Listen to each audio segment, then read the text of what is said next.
How about Hawaiian pizza with spaghetti on top? Fast food diehards are always excited when their favorite franchise decides to introduce a new item. And for a glimpse at just how wrong some attempts at fast food innovation have gone, here are 10 of the worst fast food items of the last century. This is something like my 3-year-old would do. Let's put spaghetti on top of the pizza. Taco Bell's seafood salad. Eric, he starts crying in Taco Bell. Taco Bell is often celebrated for the variety of its menu. For this reason, the choice of the franchise to cut their menu in half a few years back was an absolute outrage for longtime fans. While Taco Bell has reversed their course and kept variety as one of their main staples, the idea of providing a massive spread has not always worked out well for them. The best example of overstepping their abilities and becoming a bit too ambitious? The infamous Taco Bell seafood salad. While seafood is not completely outside of the norm when it comes to fast food restaurants, with the few franchises even specializing in it, it's rare that these items are presented as a star item on a Mexican-themed franchise's menu. The Taco Bell seafood salad aimed to be just that in the 1980s when it tried to become a new signature item for the franchise. However, this concoction was immediately panned as being disgusting and often poorly prepared.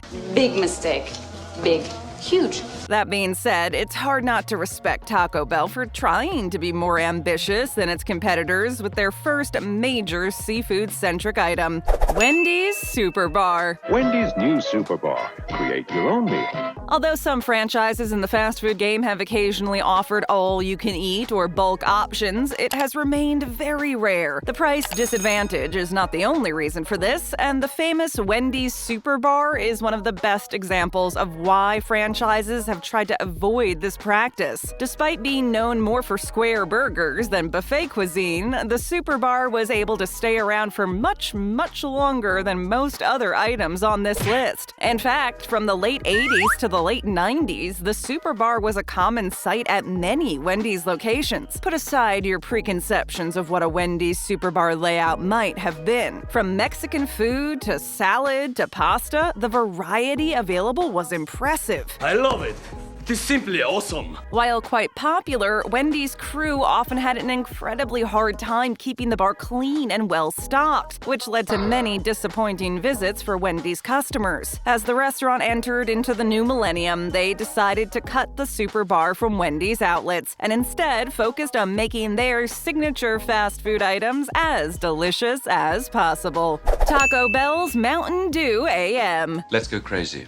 I'll have an orange juice. For those familiar with Taco Bell's history, they will know how tight Taco Bell and Mountain Dew have become over the years. Many popular Mountain Dew items have premiered on the Taco Bell menu and have managed to make both companies a massive amount of money. After all, the original limited-time run for Baja Blast began nearly 20 years ago, and the drink has rarely been absent from Taco Bell's menu since. Alongside the popular Baja Blast concoction, other food and drink items have propelled Taco Bell and Mountain Dew flavors to great success and acclaim. With the track record the corporate combo wielded, it's difficult to imagine them putting out a miss as big as this one. Unfortunately, however, not every combo from the two major companies has been a hit. The most egregious example of this? Mountain Dew AM, made by blending Mountain Dew and orange juice. Is that good? It sounds bad. The odd consistency, weird mixture of tastes, and unappetizing look of the drink quickly turned audiences off. Even those brave enough to actually try out this strange concoction, including die-hard Mountain Dew fans, found the stuff nearly undrinkable. Surprising or not, Mountain Dew AM became one of the shortest-lived, limited-run items to ever grace Taco Bell's menu.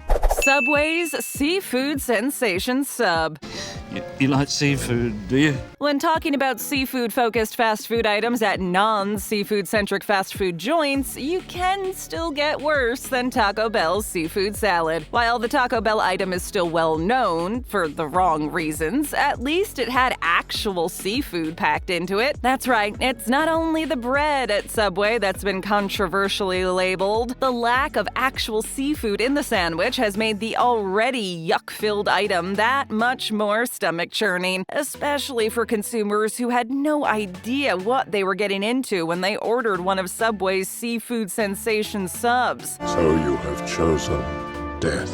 The seafood sensation sub not only sounded unappealing, but the visual look of the item was absolutely atrocious. Despite the lack of demand for the item and the often horrible reviews for the sandwich specialty, the item has remained on Subway's menu for quite a long time. If you have a sensitive stomach, be sure to avoid the Subway seafood sensation, or you may find yourself experiencing sensations that you'd rather avoid altogether. If you're looking for a solid seafood sandwich from a fast food location, you're much better off going to Long John Silver's or even McDonald's before braving this notoriously hideous and sketchy sandwich. McDonald's Hula Burger. It's like a hula hoop, right? When you think of McDonald's, you think about the classics. Hamburgers, fries, maybe chicken nuggets, and a soda are about as far as you're likely to go, unless you're in the mood for some of McDonald's signature frozen treats, that is. But what most people don't know is that with McDonald's long history of fast food creations, there have been some majorly weird duds in the mix. One of the most memorable and strange, the short-lived and absolutely reviled McDonald's Hula Burger. The idea started fairly simple and innocently as a tasty vegetarian alternative to the meat-packed traditional McDonald's burger. However, the choice to use a grilled slice of pineapple as the meat substitute put off many fast food fans. It's too much! It's too much! Along with the pineapple, you simply got a bun and a slice of cheese. The item came out around the same time that the Filet-O-Fish was being launched, and the franchise even crafted a sort of contest between the two sandwiches to determine their popularity. The Filet-O-Fish won with ease and remains a popular item on McDonald's menus to this day. Jack in the Box's Frings. Look, Mr. Fring. One of the oldest items on this list, the retro experimental side item Frings, were infamous when they appeared on the scene in 1979. A combination of onion rings and french fries that were served in the same package. The combo likely is not making anybody's yuck radar go off immediately. However, customers at the time were adamant that the combo item not only significantly lacked the flavor and quality of the two items when they were made separate, but that nasty aftertastes often followed consumption of them together. Can't taste my frickin' tongue, Kay. It did not take long for Jack in the Box to realize what a massive mistake they had made, and shortly after they were introduced in 1979, the Jack in the Box Frings were discontinued in the early 1980s. That being said, other restaurants, with Burger King being especially notable, have released their own version of the Frings offering over the last few decades. Maybe one day Jack in the Box will throw their hat in the Fring ring again, but until then, don't expect to be able to order the item at any location nearby you. Burger King Satisfries. Are you satisfied? There was a massive effort by many of the top fast food franchises in the early 2010s to appeal to health-conscious consumers. From leaner meat to more vegetarian options, many of these items proved lackluster in terms of both sales and creativity. One of the most memorable of these items has to be Burger King's strangely concocted Satisfries. While certainly creatively named, the actual content of the item was much less appealing. They were simply a new crinkle-cut style fry that sported 40% less fat and 30% fewer calories than their go-to BK fry counterpart. I'm going to use low-fat ingredients. Game changer. As Burger King and many other fast food franchises soon found out, however, most fast food customers simply could care less about saving a few calories. After all, when you're going for a greasy, delicious, and calorie-overloaded fast food run, you've likely accepted that you're not making the healthiest choice. To make matters worse, the Satisfries were infamous for tasting bland and for having a nasty texture. Due to the item bombing in the first few months of its release, it quickly disappeared from Burger King's menu. Nowadays, Burger King sticks to more traditional, surefire, health and veggie-friendly choices and has even managed to become one of the most popular fast food chains among vegetarian customers. If you like substitute meat on your sandwiches, few other fast food chains can accommodate you as well as Burger King can. McDonald's spaghetti. Spaghetti angel! I'm making a spaghetti angel! While it may not seem as strange and inconceivable as the Hula burger, McDonald's spaghetti has remained a known dud, at least stateside. It still has occasional success overseas. It's odd to imagine that it would be such a surefire miss. After all, Americans love spaghetti. Add to this equation the ease of making spaghetti, and you would assume that this item would have remained popular enough to become a staple at McDonald's to this very day. Unfortunately for both McDonald's and pasta lovers, the spaghetti at the Golden Arches proved to be frequently undercooked, bland, and just overall disappointing. Even the spaghetti sauce was known for being gross, which makes you wonder how such a cash-heavy franchise could fail to deliver on such a simple food item. After all, even cheaper spaghetti sauces at local supermarkets are known for being one of the best budget-friendly foods out there. Who knows, though? Maybe McDonald's will take a more serious, successful shot at a pasta item stateside sometime soon. There would be a ton of interest in the item if it was done right. Indeed. Nowadays, the Philippines is the premier location for McDonald's spaghetti, and the item remains one of the most demanded menu choices in the country. Jack in the Box's Bacon Shake. Milkshake. Yes, a milkshake. The year was 2012, and conspiracy theories about the end of the world were abound. Thankfully, we are all still here. Less thankfully, we were introduced to one of the worst fast food items of all time, the Jack in the Box Bacon Shake. That's right, bacon in a shake. What?